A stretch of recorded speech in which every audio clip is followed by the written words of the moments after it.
We've been talking about Nehemiah for several weeks now. We know that Nehemiah was the cupbearer to the king. And when Nehemiah heard all that was going on in Jerusalem, how the walls had been destroyed and had laid in ruins for 150 years, he was sad, and he went to the king. And he got the king's permission and blessing to return to Jerusalem. When Nehemiah got to Jerusalem, he walked around the city and he saw how bad a shape it was in. But he was committed, and he brought the people together, told them his vision to restore the walls, and they bought in. They jumped in, and one family beside another family beside another family went to work to repair the walls. There was lots of opposition. Sanballat and Tobiah especially came against Nehemiah in every way they could think of and tried to stop his work and convince him that his work should not be done. But Nehemiah kept going. And that brings us to where we are today. As Nehemiah was nearing the completion of the wall, some of the people came to him and said to Nehemiah, "Hey, we're struggling here.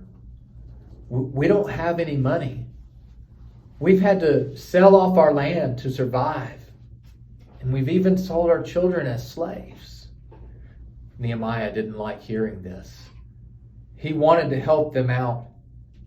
And what really frustrated Nehemiah was when he found out that it was other families within Israel, within God's people, who were causing some of these things to happen. So Nehemiah spoke to the people and he said, "We can't do this anymore. You have to look out for your neighbor and help your neighbor, not take advantage of them." I am glad that Nehemiah listened to the people who were going through challenges. I wonder if you notice your friends who are having a hard time right now. Maybe it's with money. Maybe it's with fear. Maybe they just don't feel safe. Maybe they're worried about what's going to happen next.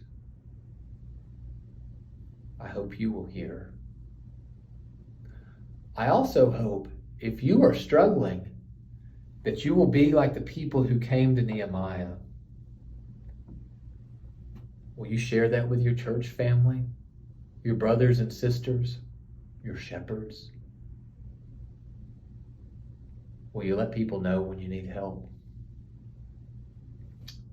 It would be good if you could do that, because there are people who want to help. So after this got straightened out, Nehemiah and the people got back to work. They worked together to finish the walls of the city. And as the work was almost finished, one more time, Sanballat and Tobiah came back. They couldn't talk Nehemiah out of doing this work, so they tried to trick him. They invited Nehemiah out to the plains of Ono. They wanted to kill Nehemiah, but they couldn't do it in the city. Nehemiah spoke to them and he said, "I can't come out there with you. I am carrying on a great project and the work cannot stop. Why should the work stop so that I should go out here and talk to you?" When they tried to trick Nehemiah, he said, "Oh no, I'm not going out there with you. We are going to finish this work." And that is exactly what happened.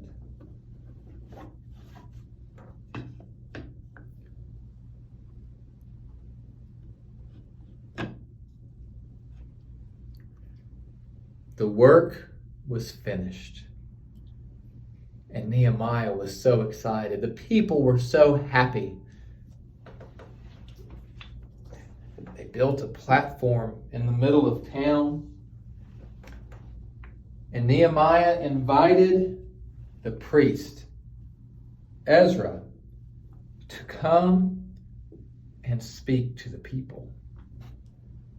Ezra had a copy of the law of God, and the people gathered around to listen as Ezra would read God's word. Every day for a week, the people would come when the sun rose, and they would stay until the sun was right overhead at noon, and Ezra would read to them from the book of the law, and they would listen, and they would share with their kids. They would explain things to their families. It was a great time. The people were reminded of many things that they had forgotten. They recognized their own sin, and they recognized the grace of God. For all the things that Israel had done in the past, God had stuck with them. And now, as Ezra and Nehemiah had led the people back to God, God had helped them to rebuild the walls. So they decided that it was a good time to dedicate the walls to God. Ezra split the people into groups, and the people marched around the walls of the city in like two giant choirs. The people moved around the walls, singing praises to God, blowing their trumpets, and celebrating like it was the greatest day ever. And it was. Could you imagine what it was like to celebrate after the walls had been destroyed 150 years ago? Wow. What a party they had. What a celebration. Generations had come and gone, but now the walls were rebuilt. The people praised God for all that he had done, and they committed themselves to a covenant relationship with God. You and I both know they would struggle in that relationship in the years to come. But they knew that no matter what, God would be with them. And if they would turn their hearts back to God, he would receive them and help them. I'm glad God hears our voice. And I pray that this week, if there's anything you need to share with God or with your church family, that you will do that. And that we all will be able to celebrate together in this moment. May the Lord bless you and keep you. May the Lord make his face to shine upon you.